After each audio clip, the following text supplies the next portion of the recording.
నూలులో శతాబ్దాల గౌరవం, పట్టు పరంపరకు ప్రతీక, సంప్రదాయానికి శాశ్వత చిరునామా సఖీ.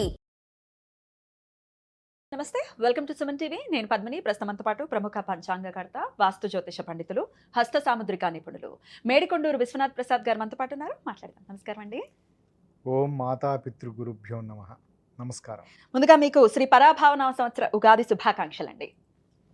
మీకు కూడా థ్యాంక్ యూ సార్. రాశి ఫలాలు అనేవి తెలుసుకోవాలి అని అంటే అది సంవత్సరంలో ఒక్క పర్యాయం మాత్రమే తెలుసుకోవాలి అనేది శాస్త్రం పెట్టిన ఒక విధానం, అంతేనా సార్? కాదా? కాదండి, మాస రాశి ఫలితాలు ఫలాలు తెలుసుకోవచ్చా? ఇది ప్రతి మాసానికి ప్రతి వారానికి సంబంధించిన ఫలితాలను విశ్లేషణ అనేది ఉంటుంది. కాకపోతే మనకు ఆనవాయితీగా వస్తున్న సాంప్రదాయం ఉగాది. ఇది ఉగాది రోజున ఆ సంవత్సరం ప్రారంభ రోజున మనకి రాశి ఫలితాలను అంచనా, ఈ సంవత్సరం ఎలా జరుగుతుంది ఏమిటి అనేది అంచనా వేయటానికి అదొక మనకు ఆనవాయితీ. ఇది ముఖ్యంగా వ్యవసాయ రంగానికి సంబంధించిన వారికి, వ్యవసాయ రంగంలో ఉన్నవారు, వ్యవసాయదారులకు ఈ సంవత్సరం ఏ పంటలు వేయాలి, ఏ రాశి వారు ఏ పంటలు వేస్తే ఎటువంటి ఫలితాలు ఉంటాయి, వర్షాభావ పరిస్థితులు ఏ సమయంలో ఏర్పడతాయి, ఇది నవనాయకుల దాన్ని బట్టి చెప్తారా? రాజాది నవనాయక ఫలితాలను బట్టి దాని విశ్లేషణ ఉంటుంది. కాబట్టి రాశి ఫలితాల విశ్లేషణ మనకు ఉగాది రోజు చేయటం ఆనవాయితీ. కానీ ప్రతి వార ఫలితాలను విశ్లేషించవచ్చు, దిన ఫలితాలను విశ్లేషించవచ్చు. సో ఆనవాయితీ ప్రకారమే డెఫినెట్గా ఉగాది నాడు చూసుకుంటాము. అలాగే పంచాంగకర్తలు చేసేటటువంటి విశ్లేషణ ఇంకాస్త ఎక్కువ విశ్లేషణాత్మకంగా ఉంటుంది. ఎందుకంటే వారికి పరిపూర్ణ అవగాహన ఉంటుంది గోచారం ఎలా ఉంటుంది అనేది. ఒక పంచాంగకర్తగా సుమారు ఒక 30 సంవత్సరాల నుంచి కూడా పంచాంగాల్ని రాస్తూ ఉన్నారు. So you are the right person. అలాగే స్వానుభవాలు చెప్పచ్చో చెప్పకూడదో నాకు తెలియదు, కానీ నన్ను అడుగుతూ ఉంటారు కాబట్టి నేను ఈ మాటని మెన్షన్ చేస్తున్నాను. నేను ఇలా ఆస్ట్రాలజర్స్ని ఇన్వైట్ చేయడం కానీ, ఇంటర్వ్యూస్ చేయడం కానీ, లేకపోతే ఆధ్యాత్మికవేత్తలతో మాట్లాడటం కానీ చేస్తూ ఉన్నాను సుమారు ఒక 3-4 ఏళ్ల నుంచి. సో నన్ను అడుగుతూ ఉంటారు మీరెవరిని ఫాలో చేస్తారు అని. సో నేను ఫాలో చేసేది ఆయన ఒక్కరిని మాత్రమే. విశ్వనాథ్ గారు అంటే గన్ షాట్, ఇంకా అందులో తిరుగులేదు. ఆయన ప్రొడిక్షన్స్ అందించారు అని అంటే ఇంక తిరుగులేదు. నాకు సుమారు 10 ఏళ్ల నుంచి అనుబంధం ఉంది ఆయనతోటి. Sir thank you so very much. ఇదివరకు రోజుల్లో జెమినీ టీవీలో ప్రత్యేకంగా మీరు ఈ రాశి ఫలితాలని చాలా విస్తృతంగా అందించేవారు. మీకు బోల్డ్ అంత ఫ్యాన్ ఫాలోయింగ్ ఉండేది. సో మళ్ళీ ఎన్నాళ్ళ గ్యాప్ ఉంది సార్ ఇప్పటికి? 10 సంవత్సరాల గ్యాప్ తర్వాత నా రిక్వెస్ట్తో మీరు మళ్ళీ ఈ ఉగాది రాశి ఫలితాలని అందించడం కోసం మా ప్రేక్షకుల కోసం ఇచ్చేశారు. అందుకు వారందరి తరపున, నా తరపున ప్రత్యేకమైన కృతజ్ఞతలు సార్. థ్యాంక్స్ అండి. సో ఇక ద్వాదశ రాశులకి కూడా ఉగాది నుంచి ఎలా ఉండబోతోంది, వారు ఎటువంటి విధి విధానాలని ఖచ్చితంగా పాటించాలి, ఏ విషయాల్లో జాగ్రత్తలు తీసుకోవాలి, ఇవన్నీ ఒక్కసారి మీ ద్వారా తెలుసుకోవాలనుకుంటున్నాను. అలాగే పంచాంగ శ్రవణం కూడా ఉంటుంది. సార్ చేసేటటువంటి పంచాంగ శ్రవణం ఉగాది రోజు లైవ్ ఉంటుంది. పొద్దున్న 8ంటికి నేను అందించేటటువంటి ప్రయత్నం చేస్తాను. మన ఛానల్లో మీరు వీక్షించవచ్చు. మరి మొదలు పెడదామా సార్? తప్పకుండా. మరి తులారాశి వారికి శ్రీ పరాభవన సంవత్సరం ఎలా ఉండబోతోంది సార్? తులారాశి వారికి ఈ సంవత్సరం మిశ్రమ ఫలితాలు ఉంటాయని చెప్పవచ్చు. ముఖ్యంగా షష్టమ రాశిలో, మీనరాశిలో శని సంచారం ఆరోగ్యపరమైన విషయాల మీద ప్రభావం చూపించే అవకాశం. అదే సమయంలో శని కుజగ్రహాలు సంవత్సర ప్రారంభంలో షష్టమ రాశిలో కలిసి ఉండటం, ఇది కొంత వారి ఆరోగ్యం మీద ప్రభావం చూపించే అవకాశాలు ఉంటాయి. కానీ ఆర్థిక పరంగా ఈ సంవత్సరం వీరికి చాలా అనుకూలంగా ఉంటుంది. విద్యార్థులకు చాలా అనుకూలమైన సమయం అని చెప్పవచ్చు. ఇక రాశి ఆదాయం, వ్యయం ఇటువంటి వీటిని పరిగణలోకి తీసుకున్నప్పుడు ఈ రాశి వారికి ఆదాయం 5, వ్యయం 14, రాజపూజ్యం 6, అవమానం 3. ఇందులో ఈ ఆదాయ వ్యయాలు, రాజపూజ్య, అవమానాలు ఇవి ఉగాది వారాధిపతిని అనుసరించి పరిగణలోకి తీసుకునేవి. దీని అర్థం వీరికి 5 రూపాయలు ఆదాయం వస్తే 14 రూపాయలు ఖర్చు అవుతుందని కాదు. ఇక్కడ దీని నుంచి అర్థం చేసుకోవాల్సిన విషయం ఏమిటంటే ఇది కేవలం సూచన మాత్రమే. అంటే ఎక్కువ మనం పొదుపు మార్గాలు పాటించడానికి, వచ్చే ఆదాయాన్ని వారు చక్కగా పెట్టుకొని పొదుపు మార్గాలు పాటించడానికి ఇది సూచన. ఆ విధంగానే తీసుకోవాలి. అలానే రాజపూజ్యం, అవమానం అనే విషయానికి సంబంధించి వారి వ్యక్తిత్వానికి సంబంధించి, వారి మాట తీరుకు సంబంధించి చాలా జాగ్రత్తగా వ్యవహరించడం మంచిది. ఎందుకంటే వీరు లౌక్యంగా వ్యవహరించిన సందర్భాలలో వారికి రాజపూజ్యం ఎక్కువ, వ్యవహరించే సందర్భాల్లో రాజపూజ్యం ఎక్కువగా ఉంటుంది, అవమానం తక్కువగా ఉంటుంది. అలా లేని సందర్భాలలో రివర్స్ అవుతూ ఉంటుంది. వివిధ రాశుల్లో ఈ గ్రహాల ప్రవేశాన్ని వీటి పరిగణలోకి తీసుకుంటున్నప్పుడు గురువు ఆ సంవత్సరాది ఉగాది నుంచి 1/6/2026 వరకు 9వ స్థానంలో సంచరిస్తూ ఉంటాడు. ఇది కొంచెం అనుకూలమైన స్థితి అని చెప్పవచ్చు. రజితమూర్తిగా మూర్తిత్వాలను పరిగణలో తీసుకున్నప్పుడు రజితమూర్తిగా పరిగణలో తీసుకోవచ్చు. ఇది చాలా అనుకూలమైన ఫలితంగా భావించవచ్చు. రెండవది 30/10/2026 వరకు దశమ స్థానంలో తామ్రమూర్తిగా సంచరిస్తూ ఉన్నాడు. ఆ తదుపరి 24/1/2027 వరకు మరలా 11వ స్థానంలో రజితమూర్తి అవుతున్నాడు. ఆ తదుపరి సంవత్సరం అంతా దశమంలో సువర్ణమూర్తిగా ఉంటాడు. ఇందులో లోహమూర్తిత్వం రాని కారణం చేత గురువు కొంతవరకు ఈ రాశి వారికి అనుకూల ఫలితాలను ఇస్తాడు. అంటే దైవ బలం ఈ రాశి వారికి ఖచ్చితంగా అనుకూలంగా ఉంటుంది అని చెప్పవచ్చు. శని ఈ సంవత్సరం అంతా 6వ స్థానంలో సంచరిస్తూ ఉండటం చేత సువర్ణమూర్తిత్వాన్ని పొంది ఉండటం కారణం చేత ఈ రాశి వారికి శని చాలా అనుకూలమైన ఫలితాలను ఇస్తాడు అని చెప్పవచ్చు.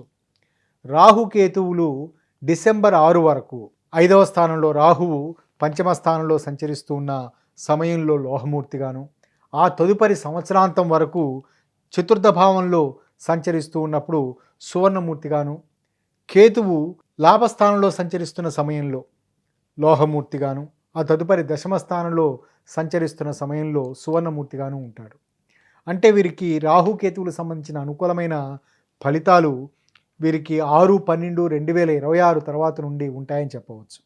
అంటే ఇక్కడ రవి గురుగ్రహం యొక్క అనుకూలమైన ప్రభావం ఉన్నప్పటికీ ఆహార నియమాల ఉల్లంఘన, ఆహార నియమాలలో పొరపాట్లు లేదా మందుల వినియోగంలో అంటే ఔషధాల వినియోగంలో ఉండే పొరపాట్లు, వీటి కారణాల చేత డిసెంబర్ వరకు వీరికి అనారోగ్య సమస్యలు, మానసికపరమైన ఒత్తిడి ఉండే పరిస్థితులు ఉంటాయి. కుజుడు వీరికి జూన్ 21 నుంచి ఆగస్టు 2 మధ్యకాలంలో అష్టమ రాశి సంచారం చేస్తూ ఉంటాడు. కానీ ఆ అష్టమ రాశి సంచారం చేస్తున్న సమయంలో మూర్తిత్వాలను పరిగణలో తీసుకుంటున్నప్పుడు సువర్ణమూర్తిగా ఉన్న కారణం చేత కుజుని ద్వారా అంటే అష్టమ కుజుడు అయినప్పటికీ ఇబ్బందికర సన్నివేశాలు ఏవి ఏర్పడే అవకాశాలు ఉండవు. ఇక ఈ రాశి విద్యార్థులను పరిగణలో తీసుకున్నప్పుడు ఈ రాశి విద్యార్థులకు చాలా అనుకూలమైన పరిస్థితులు ఉంటాయి. వీరు పోటీ పరీక్షల్లో అనుకూలమైన ఫలితాలను పొందుతారు. ఉపాధి అవకాశాలు పరిపూర్ణంగా లాభిస్తాయి. ఈ సంవత్సరం వీరికి గురుబలం చాలా చక్కగా ఉంటుంది. ఈ కారణం చేత మొదటి ప్రయత్నంలోనే వీరికి మంచి అనుకూలమైన పరిస్థితులు, ఉన్నత విద్యా ఉపాధి అవకాశాలు లభిస్తాయి. విదేశీ ప్రయత్నాలు చేయటానికి, విదేశాల్లో ఉన్నత చదువుల గురించి ప్రయత్నాలు చేయటానికి ఈ సంవత్సరం ఈ రాశి వారికి అనుకూలం. కానీ ఇంటర్మీడియట్ స్థాయి విద్యార్థులు అధ్యాపకుల నుండి అందే సూచనలు, సలహాలు పాటించని కారణం చేత కొంత ఇబ్బందికర సన్నివేశాలను ఎదుర్కొనే పరిస్థితులు ఉండవచ్చు.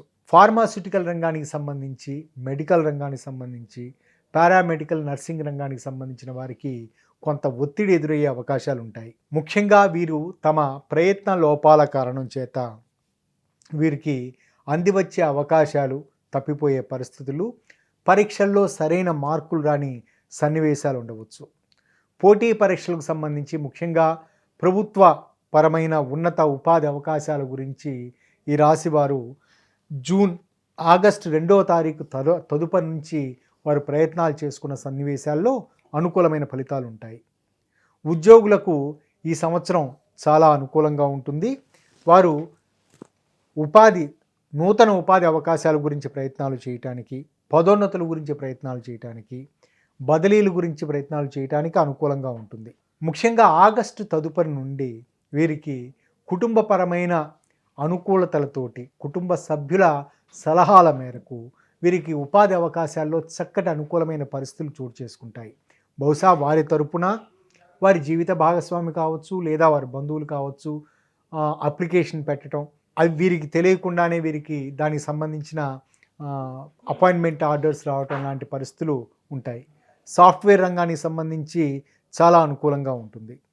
వ్యవసాయ రంగానికి సంబంధించి ఈ రాశి వారికి పరిపూర్ణ అనుకూలమైన ఫలితాలు ఉంటాయి. వీరికి పంటకు గిట్టుబాటు ధర లభిస్తుంది. ముఖ్యంగా ధాన్య ఉత్పత్తులకు సంబంధించిన వారికి చాలా అనుకూలమైన లాభదాయకంగా ఉంటుందని చెప్పవచ్చు. వ్యాపార రంగానికి సంబంధించి ఈ రాశి వారికి రియల్ ఎస్టేట్ రంగానికి సంబంధించి చాలా అనుకూలమైన ఫలితాలు ఉంటాయి. కానీ షేర్లు, స్పెక్యులేషన్స్, బ్యాంకింగ్ రంగానికి సంబంధించిన విషయాలలో ఈ రాశి వారు కొంత తీవ్ర ఒత్తిడిని ఎదుర్కొనే అవకాశాలు ఉంటాయి. నష్టాల బారిన పడే పరిస్థితులు ఉంటాయి. ముఖ్యంగా స్పెక్యులేషన్ సంబంధించిన విషయాలలో జాగ్రత్తలు తీసుకోవటం మంచిది. రియల్ ఎస్టేట్ రంగానికి సంబంధించి స్వంతంగా వారి సొంత గృహ నిర్మాణం కొరకు లేదా వారికి సంబంధించి ఏదైనా స్థిరాస్తి కొనుగోలుకు సంబంధించిన విషయాదులలో వీరు చర్యలు తీసుకున్న సన్నివేశాల్లో చాలా అనుకూలమైన ఫలితాలు ఉంటాయని చెప్పవచ్చు. కానీ నూతనంగా ఏదైనా వ్యాపార ప్రయత్నాలు ప్రారంభించే సన్నివేశాల్లో భాగస్వాముల నుండి ఇబ్బందికర సన్నివేశాలు, న్యాయ చట్టపరమైన పరిస్థితులు ఎదురయ్యే అవకాశాలు ఉంటాయి. కాబట్టి ఈ రాశివారు వ్రాత కోతల విషయంలో, ముఖ్యంగా దస్తావేజులు, డాక్యుమెంటేషన్ తయారీ విషయంలో జాగ్రత్తలు తీసుకోవటం మంచిది. స్త్రీలకు సంబంధించి ఈ రాశి స్త్రీలకు ఈ సంవత్సరం అంతా సవ్యంగా, సాఫీగా, చక్కగా జరుగుతుందని చెప్పవచ్చు. వివాహాది శుభకార్యాలు స్థిరపడతాయి. వైవాహిక జీవితంలో అనుకూలమైన పరిస్థితులు ఉంటాయి.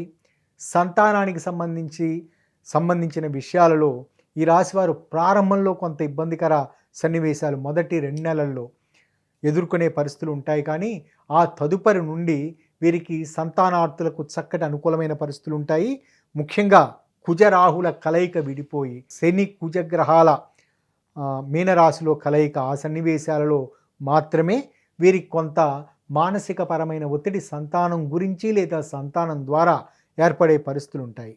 నూతన ఉపాధి అవకాశాల గురించి ప్రయత్నిస్తున్న స్త్రీలకు అనుకూలమైన పరిస్థితులు ఉంటాయి. ముఖ్యంగా పోటీ పరీక్షల్లో అనుకూలమైన ఫలితాలు ఉంటాయి. ఇక ఈ రాశికి సంబంధించి నక్షత్రాల వారీగా పరిగణలో తీసుకున్నప్పుడు చిత్తా నక్షత్రం చివరి 2 పాదాలు, 3-4 పాదాలు తులారాశిలో ఉంటాయి. వారికి కలహం అంటే ఇక్కడ వారు అనుకోని విధంగా వారు చేసే చర్యలు, వారి మాటల ద్వారా, వారి ఇంపల్సివ్ స్పీచ్ ద్వారా వీరు ఎదుటి వారిని కొంచెం అగౌరవపరిచే విధంగా ఉన్న కారణం చేత ఎదుటివారిని వీరి మీద కోపం తెచ్చుకునే పరిస్థితులు, తద్వారా కలహాలు ఏర్పడే పరిస్థితులు ఉంటాయి. కానీ ఇదే సమయంలో ఈ నక్షత్రానికి సంబంధించిన స్త్రీలకు చాలా అనుకూలమైన ఫలితాలు ఉంటాయి. అనుకోని విధంగా ఆర్థిక పరమైన లాభాలు చేతికందే పరిస్థితులు ఉంటాయి. బహుశా అది పూర్వార్జితాలు కావచ్చు లేదా పిత్రార్జితాలు కావచ్చు. నూతన వస్త్ర ఆభరణాదులు ఈ రాశి స్త్రీలు సమకూర్చుకుంటారు. ఉద్యోగులకు సంబంధించి వీరు నూతన పదోన్నతుల గురించి ప్రయత్నాలు చేసుకోవటానికి అనుకూలం.